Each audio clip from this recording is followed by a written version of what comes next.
वीरवंकनाथ हनुमान जी महाराज का नाम क्यों पड़ा, इसकी भी एक अद्भुत महिमा और एक अद्भुत इसकी कथा है। त्रेतायुग में जब श्री हनुमान जी महाराज, राम जी, लक्ष्मण जी, सीता जी सभी ने जब लंका पर विजय प्राप्त करके और जब सभी वापस अयोध्या जी आए, अयोध्या जी आकर के जब सुखपूर्वक जीवन व्यतीत करने लगे और राम जी ने राम राज्य की स्थापना कर दी, लेकिन ब्रह्म हत्या का पाप बार बार इन्हें कचोटता रहता है।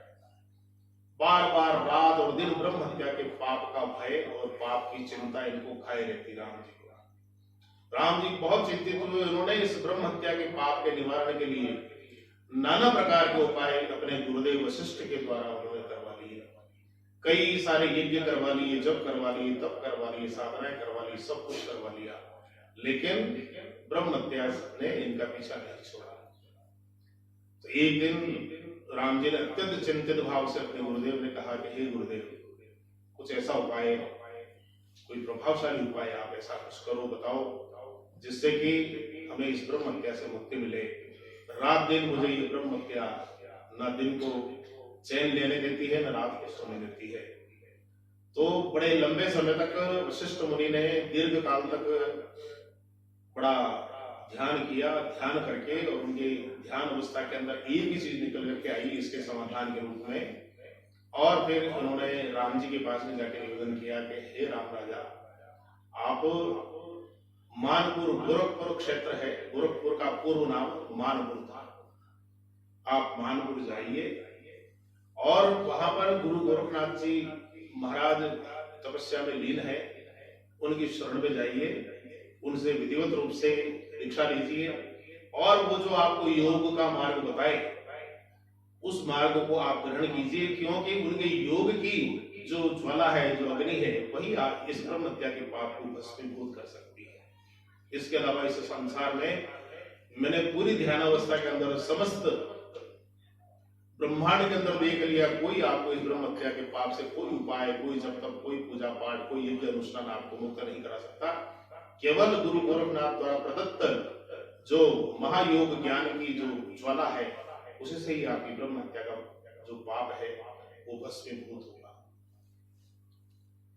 राम जी, लक्ष्मण जी, सीता जी, हनुमान जी गए, जाकर के गुरु गोरखनाथ जी महाराज से प्रार्थना की, हे गुरुदेव, हम पर इस प्रकार का एक संकट आन पड़ा है, ब्रह्म हत्या पीछा नहीं छोड़ रही है, नाना प्रकार के जब तप वशिष्ठ गुरुदेव से करवा लिए, लेकिन फिर भी कोई आगे इसका मार्ग प्रशस्त नहीं हो रहा है। रात दिन इसी की चिंता सताए रहती है, खाए रहती है, क्या करें क्या न करें।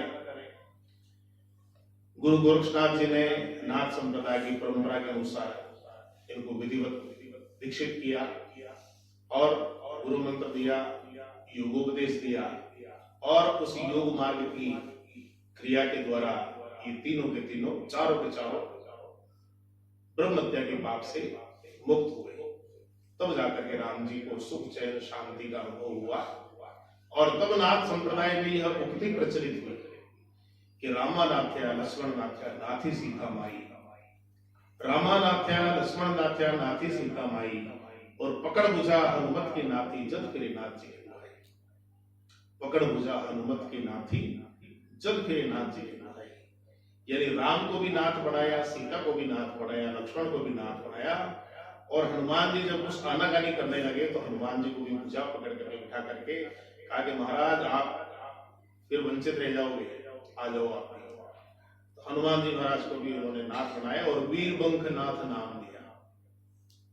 उस समय से हनुमान जी के जो सहस्त्र नामावली है, शत नामावली है, उसमें इनका एक नाम वीरवंकनाथ, नाथ संप्रदाय द्वारा प्रदत्त नाम है। क्योंकि हनुमान से बड़ा कोई वीर महावीर नहीं है और इनसे बड़ा कोई ज्ञानी नहीं है, इनसे बड़ा कोई ध्यानी नहीं है, इनसे बड़ा कोई संगीतज्ञ नहीं है, इनसे बड़ा बलवान नहीं है, इनसे बड़ा बुद्धिमान नहीं है। हनुमान जी की महिमा अपरंपार है, क्योंकि बुद्धिमताम वरिष्ठम ज्ञानी नाम अग्रगण्यम, बुद्धि मानव में जो वरिष्ठतम है ऐसे श्री हनुमान जी है। ज्ञानी नाम अग्रगण्यम, जो ज्ञानियों की सबसे पहली पंक्ति में आगे बैठे माने जाते हैं, ऐसे श्री हनुमान जी। तो हनुमान जी महाराज का नाथ संप्रदाय का यह एक सिद्ध पीठ है, जहां पर साक्षात रूप में श्री हनुमान जी वीरबंकनाथ जी महाराज इस मूर्ति में साक्षात रूप में विराजमान होकर के जो भी इस धाम की शरणागति में आता है और गुरु गोरक्षनाथ जी महाराज के इस धोने की फेरी लगाता है, वह लक्ष्य 84 योनियों के बंधन से मुक्त होकर के और ब्रह्म पद को प्राप्त होता है, मोक्ष पद को प्राप्त होता है। यह पद जे गावहि हरिपद पावहि तेन प्रहि भव कृपा। वो वापस इस संसार के कुएं में आकर के नहीं पड़ता है, 84 लाख योनियों का जो यह फेरा है, जो बंधन है, इसके अंदर आकर के नहीं करता है। लेकिन कलयुग की जो भी यह ज्वाला है, यह सभी को इतना जबरदस्त रूप से प्रभावित कर रही है, इतना जबरदस्त रूप से सभी को अपने शिकंजे में कस रही है कि सभी अपने सारे परिवार के रिश्ते नातों को छोड़ करके काम क्रोध मद मोह अहंकार के अंदर लीन हो गई। इसलिए हम सभी को इस कलयुग के अंदर केवल हनुमान और गोरख, ये दो ही ऐसे देव हैं जो कि हमारा उद्धार कर सकते हैं, वरना ये संसार इन दोनों के बिना अपूर्ण है। आने वाले समय में इन दो देवों की ही प्रधानता रहेगी। गांव गांव में गोरख होगा और घर घर में गोरख होंगे, गांव गांव में हनुमान होंगे और हर एक चौराहे पर हनुमान होंगे। हर एक शहर के, आज भी देख लीजिए आप, शायद ही भारतवर्ष के किसी नगर का कोई चौराहा ऐसा होगा जहां हनुमान जी का छोटा या बड़ा मंदिर नहीं होगा। भारतवर्ष का कोई ऐसी ढाणी, कोई ऐसा गांव, कोई ऐसा बढ़िया नहीं होगा जहां हनुमान जी कहीं किसी समुद्र के ऊपर विराजमान होकर के रक्षक देव के रूप में वहां पर उस बाड़िए की, उस गांव की, उस ढाणी की रक्षा नहीं कर रहे हो। सब जगह श्री हनुमान जी का वास है, सब जगह इनकी लीला है, सब जगह इनकी माया फैली हुई है, इनसे अछूता कोई नहीं हुई।